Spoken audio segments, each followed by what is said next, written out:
जनसुरक्षा विधेयक विधानसभेत मंजूर। आज विधान परिषदेत सादर होण्याची शक्यता। विधेयकावरून गोंधळ होण्याची देखील दाट शक्यता।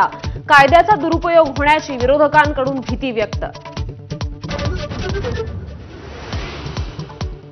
विधानसभा निकालापासून तानाजी सावंत मतदारसंघात फिरकले नाहीत। उद्योगधंदे सांभाळण्यासाठी आमदारकी हवी असल्याची माजी आमदार राहुल मोटेंची टीका, तर एंजिओप्लास्टी झाल्याची सावंतांच्या कार्यालयाची माहिती।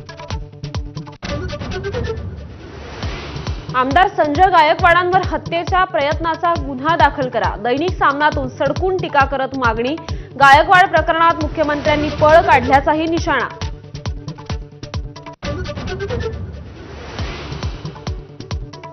आपल्याला कोणतीही संधी नको, पण नक्षलवादाविरोधात काम करणाऱ्यांना भत्ता द्या। मुनगंटीवारांची मुख्यमंत्र्यांकडे मागणी। फडणवीसांचं मिश्किल उत्तर। विधानसभा अध्यक्षांची कोपरखळी।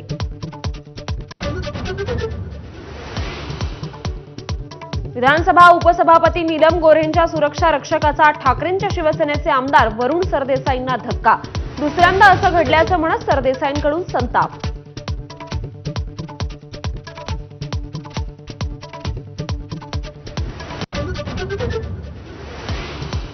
मराठी लोकांबाबत गरळ ओकणाऱ्या निशिकांत दुबेंची मुंबईतही संपत्ती, तसंच अनेक परप्रांतीय नेत्यांचीही मुंबईत संपत्ती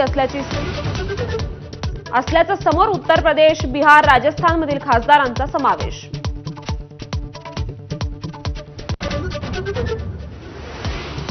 अहिल्यानगरचे खासदार निलेश लंकेंचं आजपासून उपोषण। नगर मनमाड महामार्गाचं काम सुरू करण्याची मागणी।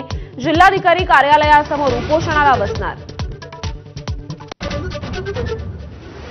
छत्रपती संभाजीनगरातील घोटाळा प्रकरणात धक्कादायक माहिती समोर। योजनेचा निधी मिळवण्यासाठी सरकारी अधिकाऱ्यांना पैसे द्यावे लागायचे। एबीपी माझाशी बोलताना एका संस्था चालकाचा गंभीर आरोप।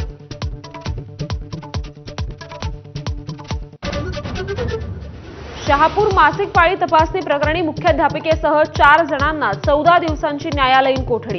संस्था चालकासह अन्य शिक्षिका फरार, शोध सुरू। रीलसाठी स्टंटबाजी करणं तरुणाला महागात पडलं। नियंत्रण सुटल्यानं 300 फूट खोल दरीत कोसळली कार। चालक थोडक्यात बचावला।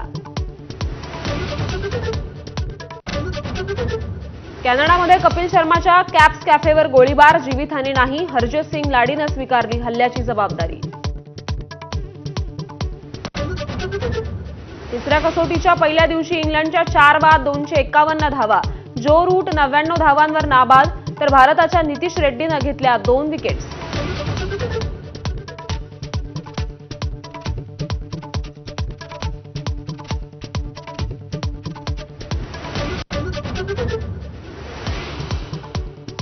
नमस्कार।